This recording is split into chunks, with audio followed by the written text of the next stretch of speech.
Chairperson, I will not be shouted at here. I'm trying really to You help. have been totally disrespectful to every.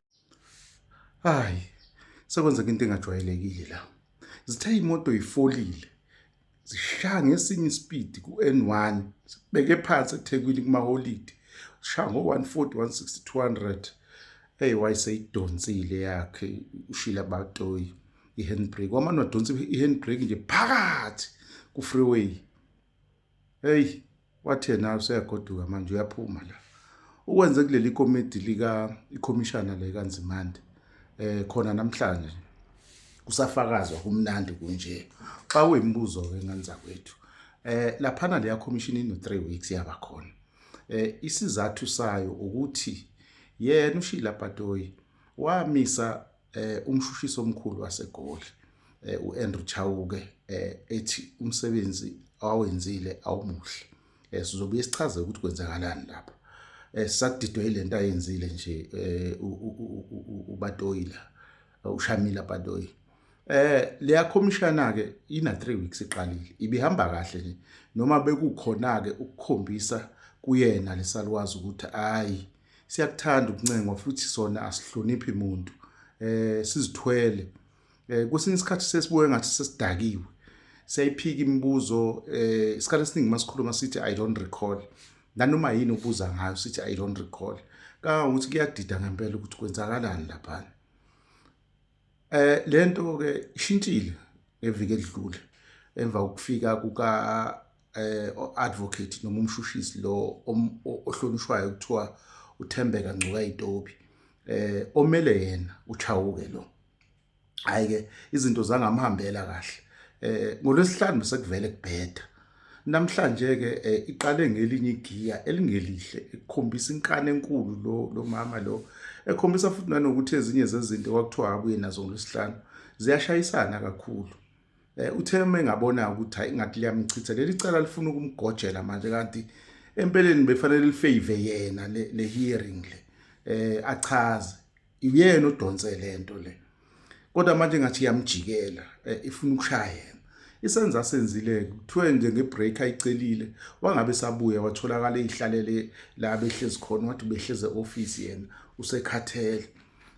Wabuzwa ukuthi hawu indaba kumayelana nani laloko wathi hayi ubesazokubonana nababeli bakhe yena iyamxaka lento manje mabembuza ukuthi hawu pho usitsheli ngani uthi ubesazobatshela.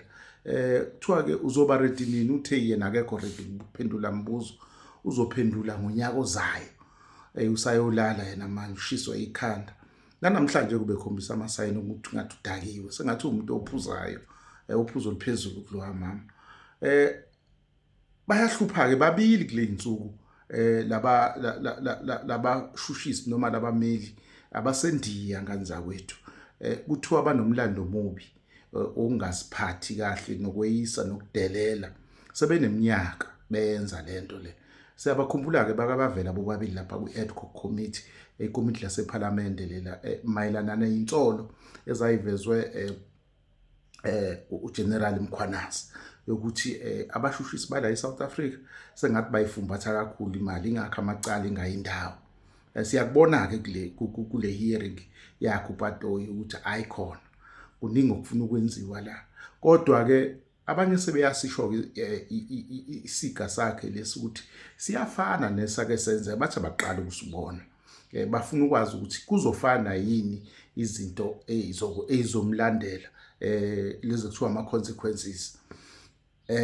Uke wakuveza kuNgcuka Itobi ukuthi hayi ke musuwenza kanje kuyejwayela ukuba nama consequences emva kwalokho.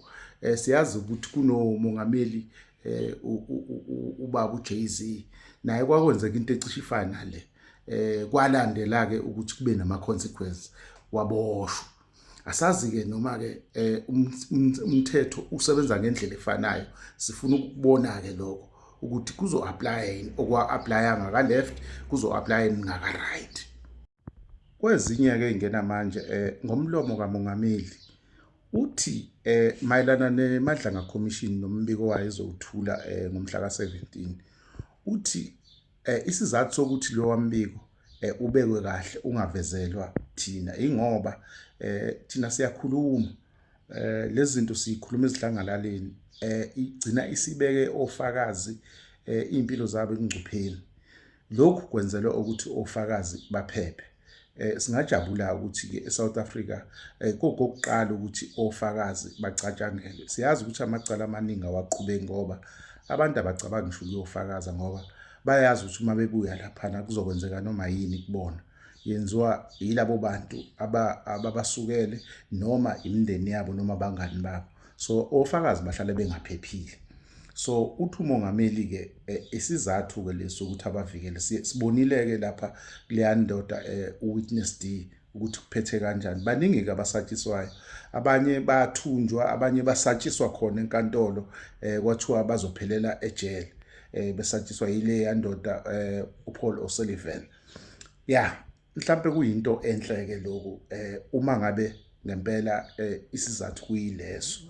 Kodwa ke futhi nezindaba ezinhle kakhulu uthe umongameli bonke laba abathintekayo osekuvela ubufakazi obuphathekayo ukuthi bangeneshi ezintweni zobugebengu esebelithintiwe nje igama labo uyacela ukuthi baqoqwe bafake ejele. Ayikho into ebambezelayo, asikho isidingo sokuthi silinde ikhomishana iphele.